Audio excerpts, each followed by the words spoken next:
সাব্রুম মেলার মাঠে শুরু হলো ঐতিহ্যবাহী বৈশাখী মেলা। দক্ষিণ ত্রিপুরার সাব্রুম যেন আজ নতুন রঙে সেজে উঠল।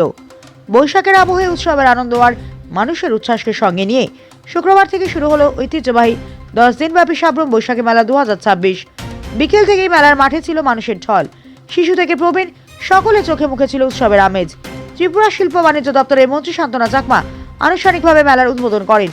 উদ্বোধনের পর তিনি কবিগুরু রবীন্দ্রনাথ ঠাকুরের প্রতিকৃতিতে পুষ্পার্ঘ্য অর্পণ করে শ্রদ্ধা জানান। এদিন তিনি সাব্রুমের ঐতিহ্যবাহী বৈশাখী মেলার সার্বিক সাফল্য কামনা করেন এবং আগামী 10 দিন শান্তিপূর্ণ সৌহার্দ্যপূর্ণ পরিবেশে মেলা সম্পন্ন করতে সকলের প্রতি আহ্বান জানান। অনুষ্ঠানে উপস্থিত ছিলেন দক্ষিণ জেলা পরিষদের সভাধিপতি দীপক দত্ত, মনু বিধানসভা কেন্দ্রের বিধায়ক মাইলা ফুকম, স্পোর্টস কাউন্সিলের চেয়ারম্যান দিবাল চৌধুরী, সাতচাঁদ পঞ্চায়েত সমিতির চেয়ারম্যান প্রভাস লোধ সহ একাধিক বিশিষ্ট ব্যক্তি এবং সাব্রুম মহকুমা পুলিশ আধিকারিক দীপ্তানু বিশ্বাস সহ আরও অন্যান্য অতিথিরা অনুষ্ঠানে উপস্থিত ছিলেন। মেলার সভাপতিত্ব করেন সাব্রুম নগর পঞ্চায়েতের চেয়ারপারসন রমা পোদ্দার দে। অনুষ্ঠানে স্বাগত ভাষণ রাখেন আয়োজক কমিটির আহ্বায়ক তথা সাব্রুমের মহকুমা শাসক সুমন রক্ষিত। তিনি বলেন, সাব্রুম বৈশাখী মেলা শুধু একটি উৎসব নয়, এটি এলাকার সংস্কৃতি, সমৃদ্ধি, ঐতিহ্যের প্রতীক। জন্মদিনেই আজকে এই মেলার শুভ সূচনা হয়েছে। আজকের দিনে আরো একটা তাৎপর্যপূর্ণ ঘটনা আমাদের দেশের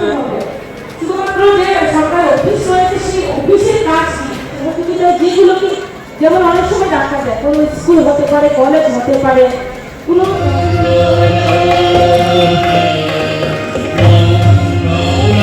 ত্রিপুরাবাসীকে আজকে বিশ্বকবি রবীন্দ্রনাথ ঠাকুরের জন্মজয়ন্তী, তার উপলক্ষে অনেক অনেক ধন্যবাদ জ্ঞাপন করছি এবং শুভেচ্ছা জানাচ্ছি। আজকে আমি সাব্রুমে উপস্থিত হয়েছি। আপনারা জানেন এখানে 10 দিন ব্যাপী এখানে বৈশাখী মেলার আজকে উদ্বোধনী।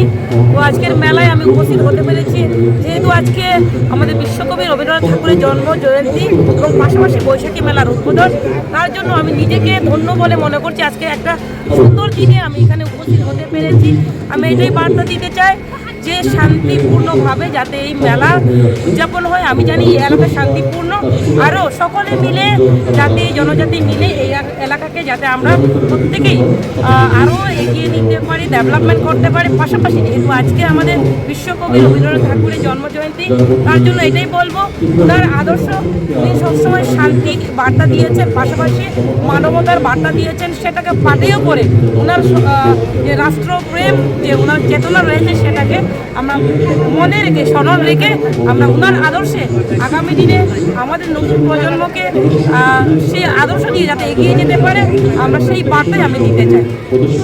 রবীন্দ্রনাথ ঠাকুরের যে জন্মজয়ন্তী আজকের পূর্ণতিথিতে, আজকের গুরুত্বপূর্ণ দিনে, এই আমাদের যে শুভ দিনে আমি যে সাব্রুম এলাকাতে এই প্রোগ্রামে উপস্থিত হতে পেরেছি, তার জন্য আমি নিজেকে অনেক ধন্য বলে মনে করছি। যে আজকের এই আমাদের ভারতবাসী হিসেবে গর্ব করা আমাদের প্রত্যেকেরই দরকার।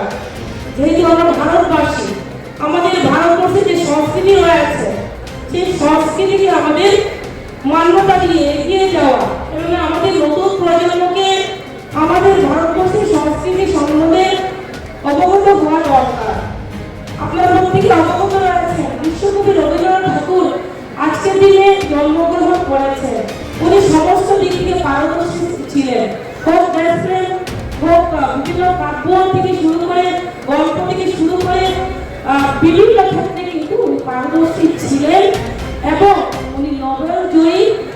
তার পাশাপাশি যদি আমরা লক্ষ্য করি যে সমস্ত জায়গাতে আজকে যে আমরা ভারতের কথা যখন আমরা ভারতবাসী হিসেবে মনে করি, যখন আমরা ভারতবাসী হিসেবে সুনাগরিক হিসেবে আমাদের মনে করা দরকার এবং আমরা মনে রাখি যে আজকে আমাদের জাতীয় সঙ্গীত, সেই জাতীয় সঙ্গীত কিন্তু ওনার রচনা।